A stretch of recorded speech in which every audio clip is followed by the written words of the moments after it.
बिस्मिल्लाहिर्रहमानिर्रहीम बिस्मिल्लाहिर्रहमानिर्रहीम। अस्सलाम वालेकुम दोस्तों, आज मैं आपको शम्फर कमांड के बारे में बताऊंगा कि ऑटो कैड के अंदर 2D जो ड्राइंग होती है उनके ऊपर शम्फर कमांड किस तरीके से लगती है। तो चलें काम स्टार्ट करते हैं। उसके लिए एक मैं रेक्टेंगल मैंने ले ली, ठीक है। अब रेक्टेंगल के चारों कोनों को मैंने एक ख़ास एंगल के ऊपर शम्फर करना है। उसके लिए मैंने CHA इंटर किया, उसके बाद 20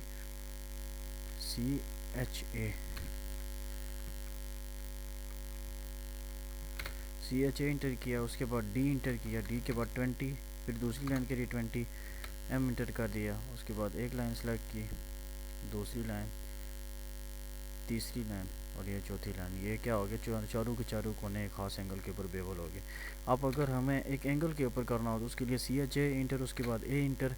पहली लाइन की लेंथ मांग रहा है 20, एंगल मांग रहा है 45 दें, M मल्टीपल लाइनें लें, ठीक है। अब ये क्या करेगा, 45 एंगल के ऊपर उसने क्या किया जी, चारों कोनों को बेवल कर दिया। वीडियो पसंद आए लाइक करें। जज़ाक